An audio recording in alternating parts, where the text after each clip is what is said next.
Welcome to our practice LEQ scoring rubric for our LEQ on the Gilded Age. The question was, evaluate the relative importance of causes of the rise of industrial capitalism in the United States in the period from 1865 to 1900. So let's look at the requirements that you would need to meet to get all 6 points. The first thing that a grader will look for is a thesis or a line of reasoning, and that's worth 1 point.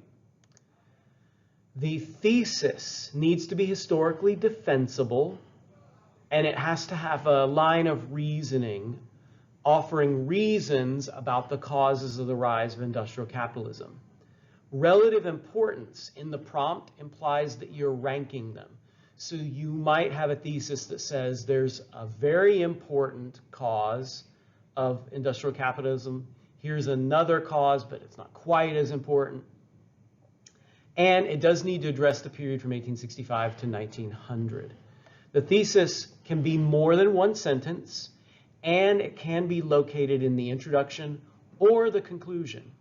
And as a grader, I frequently look at the conclusion to see if the best version of the thesis is located there. So some examples that could earn this point. These are just examples. The rise of industrial capitalism between 1865 and 1900 was primarily caused by captains of industry who benefited from technological innovations and new forms of business enterprises. So there is a claim about relative cause, right? There's a ranking here. They say primarily caused, these captains of industry. And these captains of industry take advantage of technology and organizational structures for their businesses. Then there is a second cause listed. Secondary roles were played by the availability of enhanced transportation systems and the availability of a large labor supply that facilitated America's industrialization.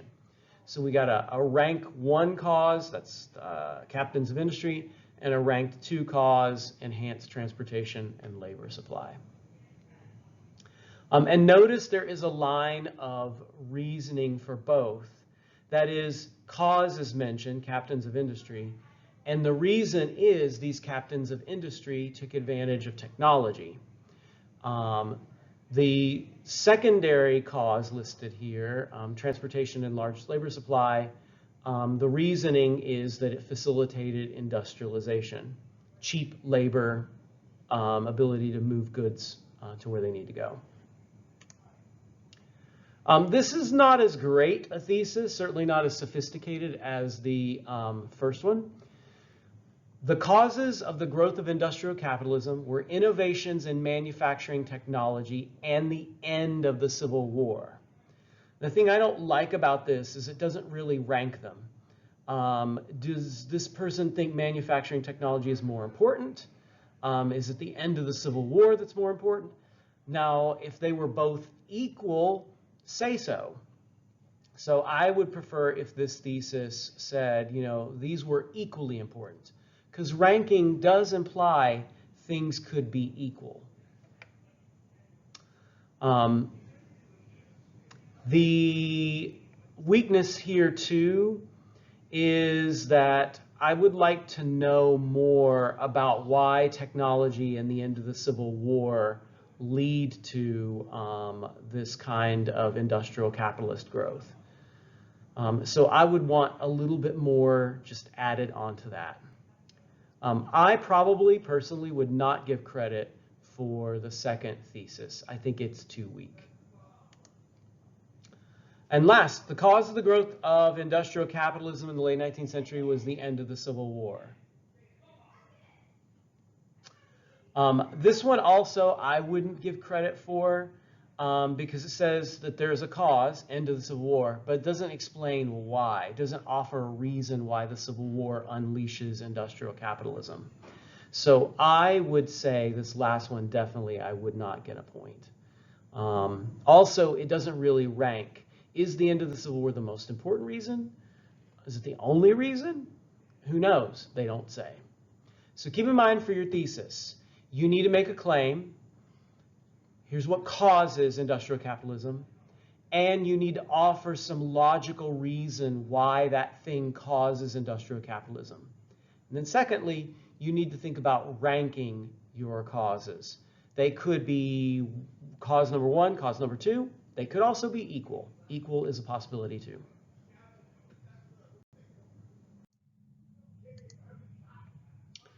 The second point in an LEQ is the contextualization.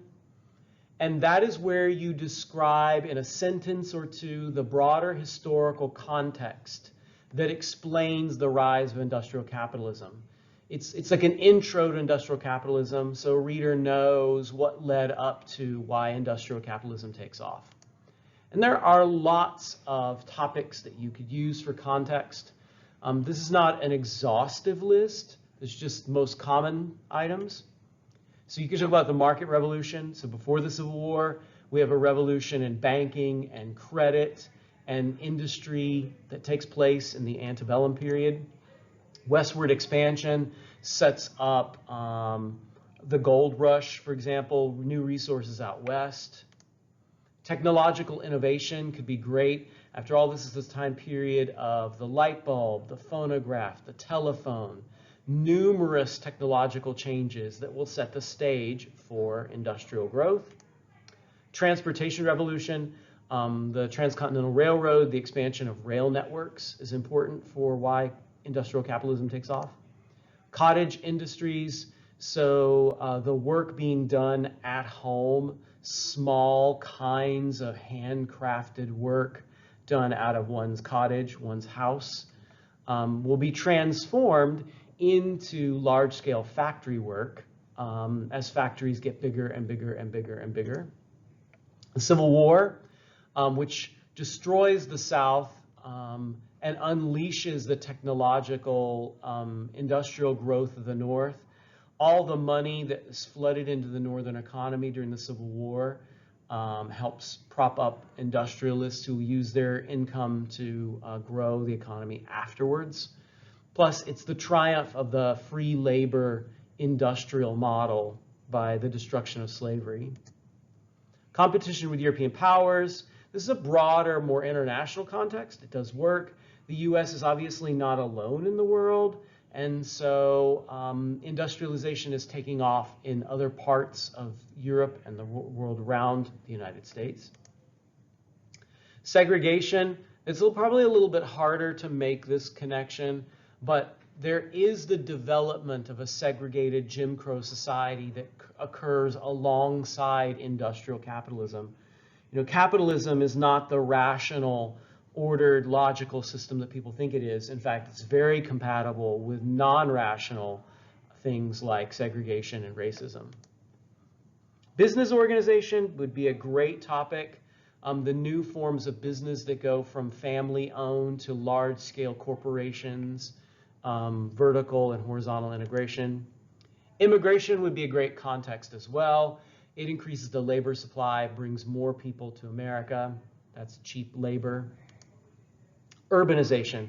Alongside of industrial capitalism will come massive growth in cities. So New York, more than 1 million people. Other cities like Chicago, Kansas City, New Orleans will grow pretty dramatically. So here's an acceptable contextualization sentence. I picked transportation. Transportation innovations and advances in manufacturing during the market revolution led to the growth of business and laid groundwork for the rise of industrial capitalism after the Civil War. The building of railroads, here's the transportation, especially ones that cross the continent, helped to facilitate trade and the movement of goods and people across the United States. So I didn't have to be very specific here. I didn't have to say transcontinental railroad. All I needed to say was we have got growth in transportation, manufacturing to the market revolution. Civil War comes in and pauses things for a little bit, and then after the war, boom, the railroads take off again. And we connect the East and the West across the US continent.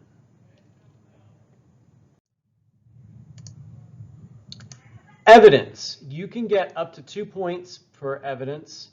The evidence needs to be specific. So it needs to be a term, a vocabulary word that you have learned and incorporate it into your knowledge base, something like Bessemer process or a vertical integration. You need to explain how your example supports your argument. So don't throw in examples that have nothing to do with what you're arguing. If you do mention relevant examples but don't really explain them, the best I can give you is 1 point. So if I said something like innovations in technology like the light bulb contributed to industrial capitalism, that's okay, but it doesn't really explain why or how the light bulb contributes. This is not an exhaustive list of evidence.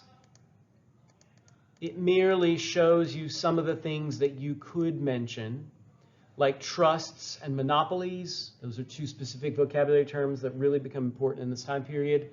Federal subsidies and land grants, like the land grants to the railroads. The Pacific Railroad Act would be a very specific example. Interlocking directorates, where companies have the same leaders on separate companies share leadership. So it's as if the two companies are separate, but not really, because their leadership's the same. Railroads, I would push that to be more specific. Pacific Railroad, Union Pacific Railroad. New South and Henry Grady would be an example of industrialization, since the New South boosters were trying to make the United States more industrialized, make the South more industrialized like the rest of the United States. You could mention specific industries, clothing, meatpacking, Carnegie Steel, Standard Oil. Bessemer process, which is a scientific process for making steel that takes off in this time period. Telegraph, telephone, sewing machine. Garment industries and the development of sweatshops, where a lot of people do the sewing at home of very specific things like sewing on collar or lace. Incandescent light bulb. You could mention specific leaders by name. So the Carnegie, the Rockefeller, the Vanderbilt, the JP Morgans of the world. Social Darwinism, which supports the idea of industrial capitalism, right? Survival of the fittest. Natural resources the United States has access to, oil, Pennsylvania, copper and coal, lumber, iron, Birmingham, Alabama, lumber out west that gets access because of transcontinental railroads. Vertical and horizontal integration to business methods for growing companies. The new immigrants, and I would say new because they're not the same as the people who came in the 1840s. So you'd want to mention these are Polish, Italian, Greek, Russians, people who are not German or Irish. So here's an example. To increase profits, John D. Rockefeller Standard Oil Company engaged in vertical integration to control all aspects of oil production. So notice we mentioned Rockefeller, his company, and vertical integration in this sentence to say that this is how he grows his business, and he wants to be in control of oil, which he did, 90% of all oil in the US.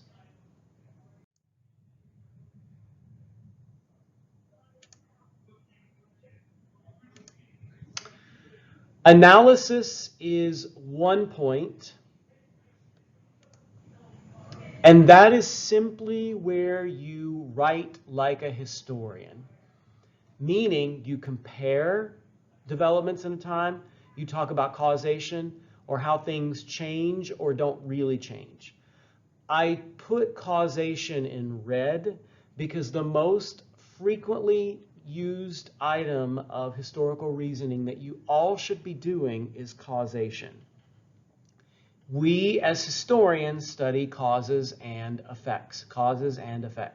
And in fact, the prompt of your LEQ is about causes. So here are some examples of historical reasoning. Explaining how the development of new technology, such as the Bessemer process, contributed to the rise of steel production and heavy industry. That's a causation sentence. If you wrote that and said the Bessemer process is a technological breakthrough that allowed Andrew Carnegie's steel company to thrive and prosper, that's a causation-based sentence.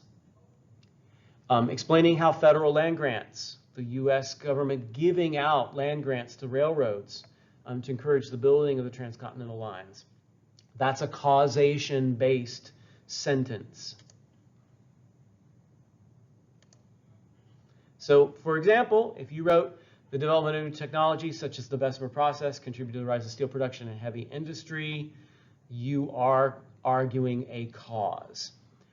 I would say that most all of your analysis in this LEQ should be focused on causation, because you're being asked to talk about the relative importance of causes. The word causes is in your prompt. So you should be talking about causes. This caused that.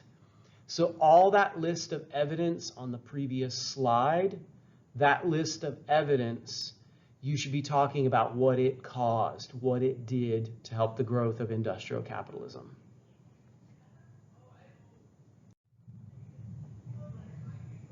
And lastly, complexity is its own point. Complexity can be earned in many ways. So what we say is complex depends on what path you take. And you can use evidence to corroborate or confirm an argument, multiple pieces of evidence. You can qualify an argument, that is, you can offer a subtle nuance to a piece of evidence, or you can modify an argument by adding information that changes our understanding. I will often say that multiple points of view are a good way to get some complexity when you realize that not everyone views this industrial capitalism the same way. And there might be many ways that people think about it. So multiple points of view add to the qualification or modification of an argument. So for example, you might say new inventions were primary reasons for the industrial capitalist growth of this period. We just invent new things. And actually several economists have made that argument. A corroboration of that would be listing multiple kinds of evidence. Here's a piece of technology, here's another piece of technology, here's another piece of technology, here's another piece of technology. That is corroboration. You could say that new inventions were the primary reason for the rise of industrial capitalism, but you could qualify that by saying that the new technologies didn't matter without the new forms of business organization. You are qualifying the technological argument with another argument that says robber barons organized their businesses to take advantage of the new technologies they had.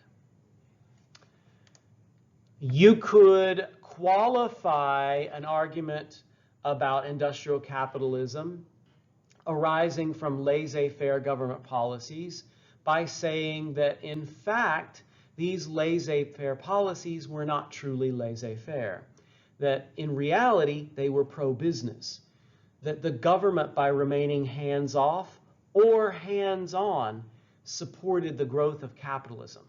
A good example of that would be tariffs. Should the U.S. use tariffs in the Gilded Age, that would be a hands-on illustration of supporting business by protecting American businesses from foreign competition. Whenever governments in the Gilded Age intervened to shut down strikes and labor movements, that's a hands-on violation of laissez-faire policies. So those are qualifications, or a little piece of information that adds a subtle nuance, a subtle little layer of a different idea or way of thinking to your evidence. So as you score, make your best judgment about whether or not you meet all of these points. Do you have a thesis with a line of reasoning? Do you actually rank those reasons? Do you say that they're equal? Do you offer a context for the rise of this industrial capitalism? Do you have multiple pieces of evidence, at least 2 for the evidence point? Do you explain that evidence in support of your thesis? Do you offer analysis of the actual causes? Do you say X causes Y throughout your essay?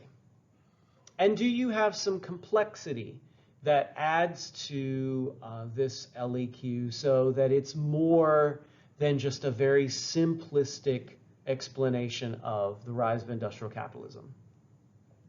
Now, one final note.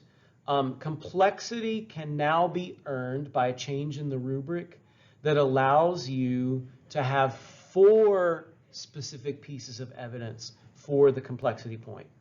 I would argue that 4 specific pieces of evidence is a form of corroboration, and therefore it already satisfies the rubric. So just examine your essay, score it as best you can, write an explanation of your scoring. Why do you think you earned those points? And highlight, if it helps, highlight where you use pieces of evidence. Show me in your self-analysis that you are applying this rubric.